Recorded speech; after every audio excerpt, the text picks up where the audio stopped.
Yo, yo, yo, what's going on, guys? It's Buns. Welcome back to the Road to Gladiator. Tonight, we're looking in depth in a specific choice that rogues, assassination rogues, have to make in their talent choices. And this plays out how you are going to do a lot of your damage in a PvP situation.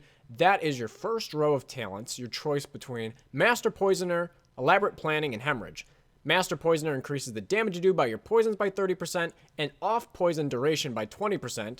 Elaborate Planning, 15% extra damage when you use a finishing move for 5 seconds. And Hemorrhage is a 1 combo point spender that does a little bit of damage, but the big token of it is it does 25% extra damage for your bleeds on the target for 20 seconds.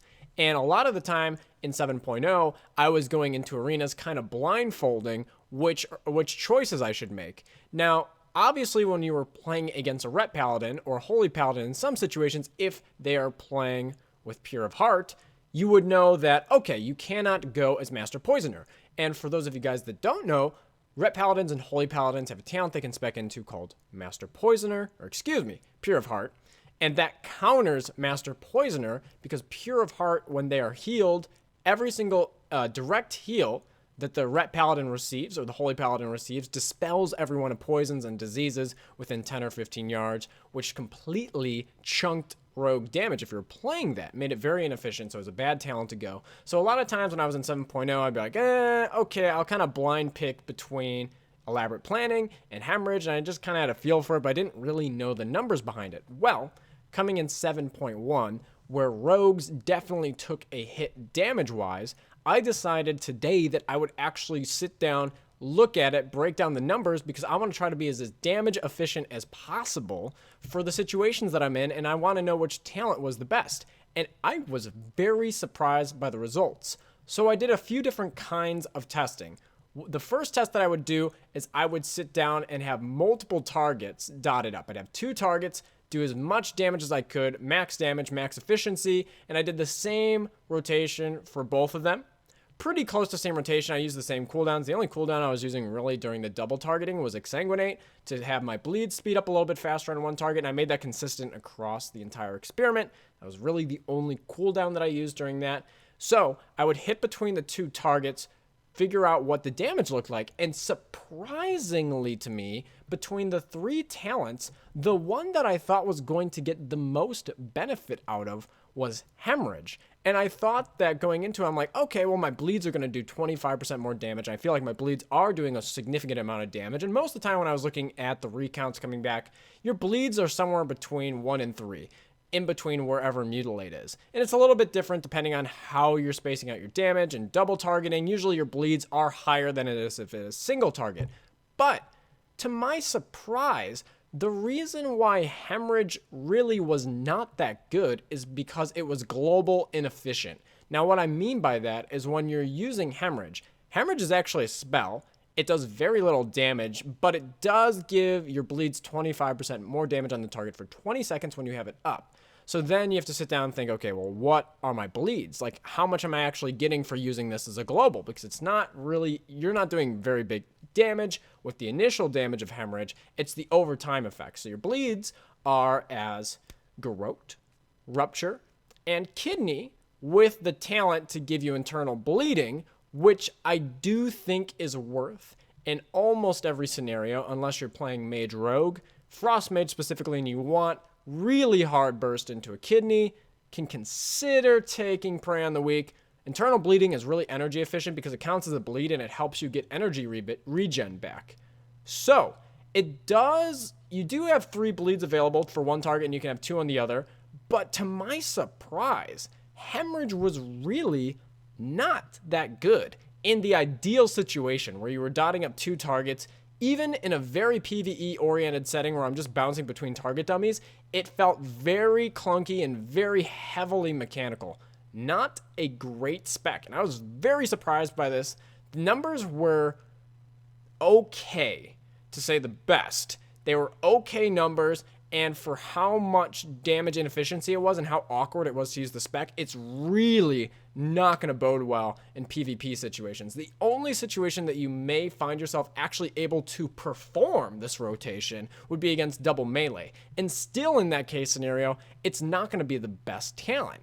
Now, the biggest surprise of my whole experiment was finding out that one proc spell from my artifact was doing an insane amount of damage, and that is Bag of Tricks, which is when you're using your Envenom. As Assassination, when you use your Envenom, you have a chance to proc this pool of acid that drops down on the target and does a huge amount of damage. And I'm talking like 400 to 600k damage on anyone that's in the pool, but it will directly hit your main target as well too. Now, there are some situations where it does suck and Envenom procs and it breaks CC if you're playing with something like a mage. There are case scenarios where it does hurt, but taking that extra damage, it actually means a lot. And the biggest thing that I learned from this entire experiment is some of my runs where I saw things really flux up were usually because I had multiple Bag of Tricks procs, and it really added up a lot of damage. I was getting something like 600k in PvE per Bag of Tricks procs, which adds up very quickly. PvP, it's going to be a little less, around 400k, but it is a significant part of your damage. The reason I throw that in there is because this whole experiment, I saw that consistently across all three specs. Is the biggest damage that I would get is when I had a lot of Envenom procs, and that's going to be sporadic. It does proc often. Every single run I was doing, I at least got one proc, but there were some runs where I would literally get 3 or 4 procs, and it really spiked my damage. In some case scenarios, creeping up to 4th or 3rd in my overall damage pool for the fight. Now, with that in mind, and also moving on as well too, hemorrhage was not good even in the best situation where you're hitting multiple targets, which was surprising to me, but that is the case. So I was like, okay, at this point now I'm looking between Master Poisoner and Elaborate Planning. Now, here's maybe an even more surprising part. Master Poisoner is really, it's okay. It's okay. I shouldn't say it's bad. It's okay. The best talent of the three in pretty much every situation is actually Elaborate Planning, and I'll tell you why. The reason why Elaborate Planning is so strong is it's 15% of all of your damage, and this includes 2 of your talents that you get in Honor Talents, which is Creeping Venom and System Shock. When you have your 15% damage up for using your finisher from Elaborate Planning, it also buffs the damage of your Creeping Venom and your System Shocks afterwards as well too, where you would think that Master Poisoner, you would think that System Shock and Creeping Venom, as they sound very much like poisons and they are magic damage, you would think that that's part of that, but it's not. It actually does not buff that damage from what I saw, which was like kind of mind-blowing to me. I didn't realize that the first time around. So there is a lot of very consistent pressure. It's 15% overall of your damage after you use a finisher. And I saw for the most part that that was what was really spiking my damage. When I would get lots of procs going, it would up the damage I'm doing a little bit. If I have fast energy regeneration, it would up the damage I'm doing. Now, the few situations where you would want to use Master Poisoner. Let's say that you are playing a comp where you feel like the enemy healer is not going to be able to keep up with the pressure you're putting out. Let's say that you're either playing a really heavy damage comp, such as Assassination, Rogue, Frost DK, where your Frost DK is just going to carry you right now in damage. There are definitely situations where you can take Master Poisoner to get the extra 5% on your wound poison.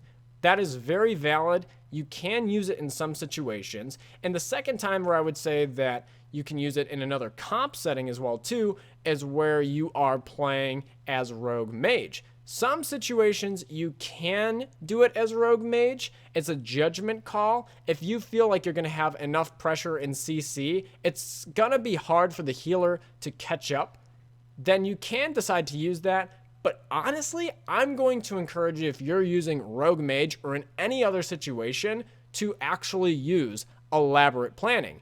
Make a judgment choice. If you feel like you can keep a lot of pressure going and the healer's going to have a hard time and he's going to be catching up targets below 20% health, as opposed to, okay, I would rather take the extra burst from Elaborate Planning, then you can make that decision for yourself for what comp you're playing, what comp you're going against, if you're running Master Poison. But I would suggest to you to run Elaborate Planning. Overall, from my multi-target tests to my single-target burst tests, Elaborate Planning, the 15% on finishing moves, was performing higher than everything else, which I guess makes sense to me because it's consistent to all of your damage. It's not just bleeds, and it's not affecting your poisons. It's all around baseline 15% chance or excuse me, 15% damage when you are using finishers.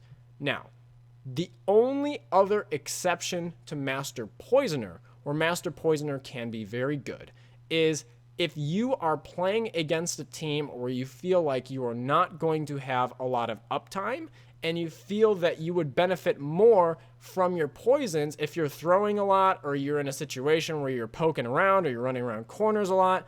Master Poisoner can also be good in those situations where you don't have a ton of time on target.